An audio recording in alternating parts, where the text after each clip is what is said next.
ముందుగా మీడియా మిత్రులందరికీ కూడా నమస్కారం. నా పేరు వడిత్య శంకర్ నాయక్. నేను ఏపీ స్టేట్ ఎస్టీ కమిషన్లో మాజీ ఎస్టీ కమిషన్ సభ్యుడిగా, ప్రస్తుతం నేను గిరిజన ప్రజా సమాఖ్య జీపీఎస్ వ్యవస్థాపక జాతీయ అధ్యక్షుడిగా పనిచేస్తూ ఉన్నాను.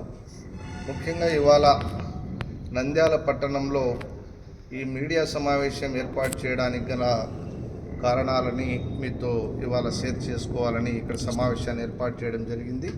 ముఖ్యంగా సుగాలి ప్రీతి మా గిరిజన బిడ్డ 2017లో కర్నూలు పట్టణంలో కట్టమంచి రామలింగారెడ్డి స్కూల్లో 10వ తరగతి చదువుతున్నటువంటి మా గిరిజన బిడ్డ సుగాలి ప్రీతి పైన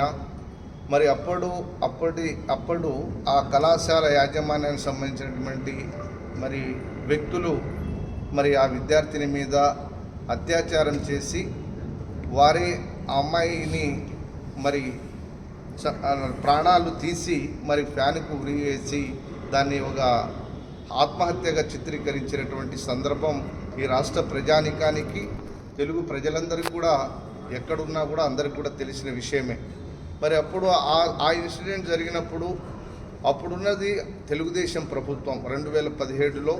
అప్పుడు ఈ రాష్ట్రంలో అధికారం ఉన్నది ఇప్పటి ముఖ్యమంత్రి చంద్రబాబు నాయుడు గారు. ఇవాళ ఆ ప్రభుత్వంలో ఇన్సిడెంట్ జరిగితే 17లో జరిగితే దాదాపుగా 18, 19, 2.5-3 సంవత్సరాలు వాళ్ళే అధికారంలో ఉన్నప్పటికీ కూడా ఆ కేసు విషయంలో ఏమాత్రం సుగాలి ప్రీతికి కానీ సుగాలి ప్రీతి కుటుంబానికి కానీ ఇవాళ ఈ రాష్ట్రంలో ఉన్నటువంటి లక్షలాది మంది గిరిజన సమాజానికి కానీ ఏమాత్రం న్యాయం చేయకుండా అప్పటి ప్రభుత్వం ఆ కేసుని కేవలం కాలయాపన చేస్తూ ఆ కేసుని పూర్తి స్థాయిలో దర్యాప్తు జరపకుండా నీరుగార్చి అధికారం నుంచి వెళ్ళిపోవడం జరిగింది. ఇవాళ ఎస్సీ ఎస్టీ యాక్ట్లో భాగంగా ఇవాళ ఎక్కడైనా ఒక గిరిజన మహిళకు కానీ లేదా దళిత మహిళకు కానీ ఆ గిరిజన సమాజానికి కానీ దళిత సమాజానికి కానీ ఎక్కడైనా ఇలాంటి సంఘటనలు జరిగితే ఏ ప్రభుత్వాలు ఉన్నా ఆ యొక్క ఇన్సిడెంట్ని పూర్తి స్థాయిలో నిష్పక్షపాతంగా విచారణ జరిపించి తప్పు చేసిన వాళ్ళు ఎవరైనా సరే, ఏ స్థాయి వ్యక్తులైనా సరే వారికి చట్టపరంగా శిక్షించాల్సినటువంటి ప్రభుత్వాలు అలా చేయకుండా ఆ వ్యక్తులను కాపాడుకుంటూ ఆ వ్యక్తులనే ప్రభుత్వాలే రక్షిస్తూ ఇవాళ చట్టాలని పూర్తిగా తూట్లు పొడుస్తూ ఇవాళ ప్రీతి కుటుంబానికి ఇవాళ పూర్తిగా తీరనటువంటి అన్యాయం చేయడం జరిగింది. అందుకని ఇవాళ ఆ ఇన్సిడెంట్ 17లో జరిగితే ఇవాళ 2025లో ఉన్నాం. దాదాపుగా ఈ ఇన్సిడెంట్ జరిగి 8 సంవత్సరాలు అవుతా ఉంది. మళ్ళీ ఇవాళ కూటమి ప్రభుత్వం ఇవాళ ఈ రాష్ట్రంలో మళ్ళీ అధికారంలోకి వచ్చింది. అంటే పవన్ కళ్యాణ్ గారు ఈ రాష్ట్రంలో ఒక పార్టీకి అధినేతగా, జనసేన పార్టీకి అధ్యక్షుడి హోదాలో ప్రీతికి న్యాయం చేయాలని 2020 సంవత్సరంలో ఈ ప్రాంతంలో కర్నూలు ప్రాంతానికి వచ్చి ర్యాలీ ఏర్పాటు చేసి ప్రీతి కుటుంబానికి స్వయంగా ఆయనే వెళ్ళి తల్లిని, తండ్రిని, కుటుంబ సభ్యులందరినీ కూడా పరామర్శించినటువంటి సందర్భాలు మనం అందరం చూసాం. ఆయన అప్పుడు నుంచి మొన్నటి దాకా ఎలక్షన్ మొన్న ప్రచారం దాకా ప్రీతి విషయాన్ని ప్రతి సభలో పవన్ కళ్యాణ్ గారు ఏ సభలో పాల్గొన్నా, ఏ మీటింగ్లో పాల్గొన్నా ప్రీతి మాట ఎత్తనటువంటి సభ కానీ, మీటింగ్లు కానీ, ప్రెస్ కాన్ఫరెన్సులు కానీ ఏదైనా ఒకటి ఉందా, ఇవాళ లేని సందర్భం ఉందా ఇవాళ చూపిమ్మని కూడా ఇవాళ మీడియా ద్వారా నేను పవన్ కళ్యాణ్ గారికి ఈ సందర్భంగా నేను ఒక క్వశ్చన్ కూడా నేను ఇవాళ ప్రశ్న వేయడం కూడా జరుగుతూ ఉంది. అంటే నేను ఎందుకు ఇవాళ ఈ మాట అంటున్నానంటే ఇవాళ ఎస్టీ యాక్ట్లో భాగంగా ఇవాళ సుగాలి ప్రీతి కుటుంబానికి ప్రభుత్వం నుంచి రావాల్సినటువంటి అన్నీ వచ్చాయి. అది అంటే లాస్ట్ గవర్నమెంట్లో జగన్మోహన్ రెడ్డి గారి యొక్క గవర్నమెంట్లో వైసీపీ ప్రభుత్వంలో ఇవాళ ఆ తల్లి ఇక్కడ జగన్మోహన్ రెడ్డి గారు కర్నూలుకు వచ్చినప్పుడు వారు వెళ్ళి వారి యొక్క ఆవేదనని ముఖ్యమంత్రి హోదాలో ఉన్న జగన్మోహన్ రెడ్డి గారికి వారు వెళ్ళి ఆ ఆవేదనని ఎక్స్ప్రెస్ చేస్తే ఆయన ఇమ్మీడియట్గా వారి తండ్రికి ప్రభుత్వ ఉద్యోగం ఇవ్వడం జరిగింది, 5 ఎకరాల వ్యవసాయ భూమి ఇవ్వడం జరిగింది, అదేవిధంగా ఇంటి స్థలాన్ని కూడా 5 సెంట్లుగా ఇవ్వడం జరిగింది. అవన్నీ కూడా ఇస్తూ ఆ విషయంలో ఆ ఇన్సిడెంట్లో సిబిఐతో దర్యాప్తు జరిపించాలని కూడా కేంద్ర ప్రభుత్వానికి వారు రాయడం జరిగింది. ఇవాళ మీడియా ద్వారా నేను ఒకటే ఇవాళ క్వశ్చన్ అంటే ఒక పాయింట్ని ఇవాళ ఒక సవాల్ ఇస్తుతా ఉన్న పవన్ కళ్యాణ్ గారికి మీరు అధికారంలో లేనప్పుడు ప్రీతి యొక్క విషయాన్ని, ప్రీతి యొక్క అంశాన్ని మీరు రాజకీయంగా మీరు వాడుకున్నారా లేదా ఈ రాష్ట్ర ప్రజలకి మీరు ఇవాళ సమానం చెప్పాల్సినటువంటి అవసరం ఉంది.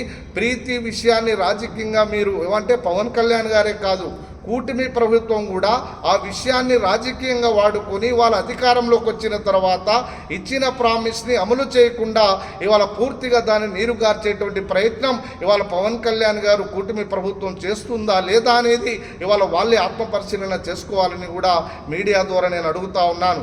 పవన్ కళ్యాణ్ గారు నిజంగా మీకు చిత్తశుద్ధి ఉంటే మీరు ఒక మాట అన్నారు, మేము అధికారంలోకి వస్తే మొదటి సంతకం ప్రీతి యొక్క కేసు విషయంలో నేను తప్పనిసరిగా మొదటి సంతకం అక్కడ చేస్తానన్నటువంటి మీరు ఇప్పుడు అధికారంలోకి వచ్చి 14 నెలలు గడుస్తూ ఉన్నా మీరు ఎన్ని సంతకాలు చేశారో మీకే తెలుసు. కానీ మా ప్రీతి విషయంలో, మా ప్రీతి కుటుంబం విషయంలో, మా గిరిజన బిడ్డకు న్యాయం చేసేటువంటి విషయంలో మీ యొక్క సంతకం ఏమైందని కూడా ఈ సందర్భంగా నేను మీడియా ద్వారా అడుగుతా ఉన్నాను. ఇవాళ కూటమి ప్రభుత్వానికి ఈ రాష్ట్రంలో ఉన్నటువంటి మహిళల మీద కావచ్చు, ముఖ్యంగా ప్రీతి కుటుంబం మీద కావచ్చు, ప్రీతికి జరిగినటువంటి అన్యాయం విషయంలో కావచ్చు, ఈ కుటుంబానికి మహిళల పైన కానీ, ప్రీతి విషయంలో కానీ, ప్రీతి కుటుంబం పైన కానీ, మా గిరిజన సమాజం పైన కానీ ఏమాత్రం చిత్తశుద్ధి ఉన్నా ప్రీతికి జరిగినటువంటి అన్యాయం విషయంలో మీరు ప్రభుత్వం నుంచి ఇచ్చినవి అది ఎవరికి అన్యాయం జరిగినా, ఎవరికి ఆ రకంగా నష్టం జరిగిన చట్టం ప్రకారంగా బాబాసాహెబ్ అంబేద్కర్ ఇచ్చినటువంటి రాజ్యాంగం ద్వారా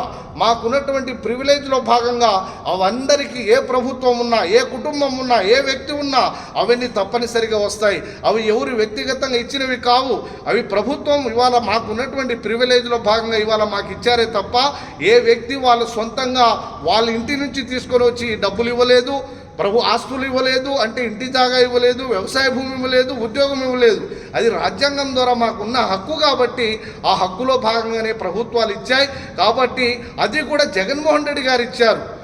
ఆయన ప్రభుత్వంలో జరిగింది కాదు, ఎప్పుడో లాస్ట్ గవర్నమెంట్లో జరిగినా కూడా ఒక గిరిజన మహిళ నా దగ్గర వచ్చి ఆవేదనని, ఆమె బాధని చెప్పుకుంది కాబట్టి ఆ కుటుంబానికి అండగా నిలబడాలి, ఆ ప్రీతికి న్యాయం చేయాలని ఆ రోజు ఉన్నటువంటి ప్రభుత్వం, జగన్మోహన్ రెడ్డి గారి ప్రభుత్వం అవన్నీ కూడా ఇచ్చింది. కానీ ఇవాళ జగన్మోహన్ రెడ్డి గారు ఇవ్వలేదని మీరు అంటూ ఉన్నారు. ఇవాళ మీరు అధికారంలోకి వచ్చారు, మీరు ఎందుకు చేయలేదు? మరి ఇవాళ మీరు చేయమనే కదా మేము అడుగుతా ఉన్నాం.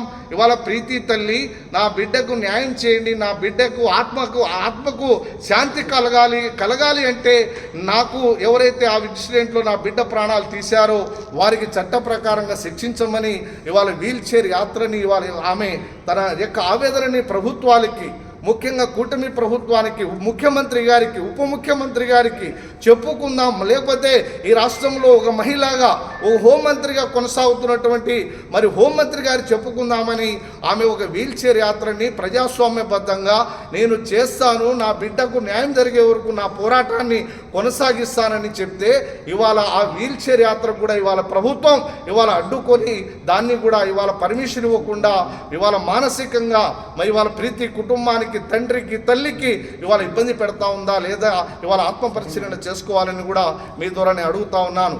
అందుకనే ఇవాళ ప్రభుత్వానికి ఒక విజ్ఞప్తి చేస్తూ ఉన్నాం. నిజంగా పవన్ కళ్యాణ్ గారు మీరు మీ మాటల్లో ఉన్నటువంటి చిత్తశుద్ధి ఇవాళ మీ చేతుల్లో లేదని ఈ రాష్ట్ర ప్రజలందరూ కూడా అనుకుంటా ఉన్నారు. మీరు సభల్లో మాట్లాడే మాటలకి, మీరు వేదికల్లో చెప్పేటువంటి ఆ యొక్క మాటలకి ఇవాళ ఎక్కడ కూడా ఇక్కడ చేతుల్లో పొంతన లేదని ఇవాళ ప్రజలందరూ అనుకుంటా ఉన్నారు. ముఖ్యంగా మహిళలు అనుకుంటా ఉన్నారు, ఇవాళ మా గిరిజన సమాజం అనుకుంటా ఉంది, ఇవాళ మా ప్రీతి కుటుంబం, ప్రీతి తల్లిదండ్రులు కూడా అనుకుంటా ఉన్నారు. మీకు మాటల్లో ఉన్నంత ఆ చిత్తశుద్ధి చేతుల్లో లేదు. నిజంగా మాటల్లో ఉన్న చిత్తశుద్ధిని మీరు చేతుల్లో తీసుకురావాల్సినటువంటి అవసరం ఉంది. ప్రీతి కుటుంబానికి, ప్రీతికి జరిగిన అన్యాయం విషయంలో పూర్తి స్థాయిలో ఈ ప్రభుత్వం మరి అది ఎవరితో దర్యాప్తు చేయిస్తారా? సిబిఐనా, సిఐడినా, సిట్టా, ఏదైనా సరే ప్రభుత్వమే అలాంటి ఒక సమస్యను ఏర్పాటు చేసి ఈ యొక్క ఇన్సిడెంట్లో తప్పు చేసిన వాళ్ళు ఎవరనేది ప్రభుత్వమే మరి అధికారుల ద్వారా దాన్ని గుర్తించి ఇవాళ వారికి చట్టపరంగా శిక్షించాలి. శిక్షించేంత వరకు ప్రీతి కుటుంబానికి ఇవాళ ఈ రాష్ట్రంలో ఉన్నటువంటి గిరిజన సమాజం తరపున, గిరిజనులుగా ప్రజా సంఘాలుగా ఇవాళ గిరిజన ప్రజా సమాఖ్యగా పూర్తిగా మరి అండగా ఉంటాం. ఈ కార్యక్రమానికి రాష్ట్ర వ్యాప్తంగా దీన్ని విస్తరిస్తాం.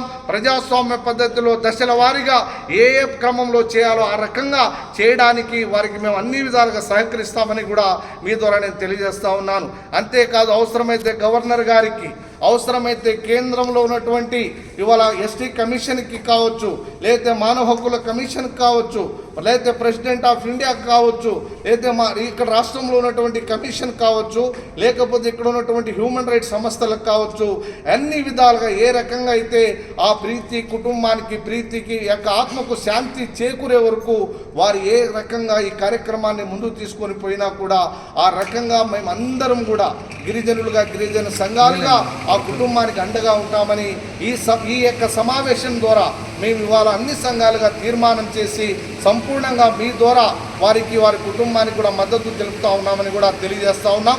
ఇవాళ ఆఖరిగా ఒకే మాట మాట్లాడుతున్నాం. పవన్ కళ్యాణ్ గారు నిజంగా అధికారం కోసం మీరు ఎన్నో మాటలు ఈ రాష్ట్రంలో ప్రజలకు చెప్పారు. ముఖ్యంగా ప్రీతి యొక్క అంశానికి మీరు పదే పదే అన్ని సందర్భాల్లో ఎన్నికల సభల్లో కూడా మీరు మాట్లాడారు. ఇవాళ ఈ రాష్ట్రంలో ఒక ప్రీతే కాదు, ప్రీతిలాగా 30,000 మంది మహిళలందరూ కూడా ఈ రాష్ట్రం నుంచి ఎక్కడో వెళ్ళిపోయారు, వాళ్ళ ఆచూకీ లేదని కూడా మీరు చెప్పారు. కానీ ఇవాళ ప్రీతికే న్యాయం జరిగినప్పుడు ఈ 30,000 మంది మహిళల యొక్క పరిస్థితి ఏ పార్టీతో ఎలా ఉంటుందో మీరు ఆలోచించాల్సినటువంటి అవసరం ఉంది. ప్రీతికి న్యాయం చేస్తే నిజంగా ప్రభుత్వం ఉందని మేము అనుకుంటాం. ప్రీతి కుటుంబానికి న్యాయం జరిగితే నిజంగా ఈ రాష్ట్రంలో ఒక ముఖ్యమంత్రి, ఒక ఉప ముఖ్యమంత్రి ఉన్నాడని మేము అనుకుంటాం.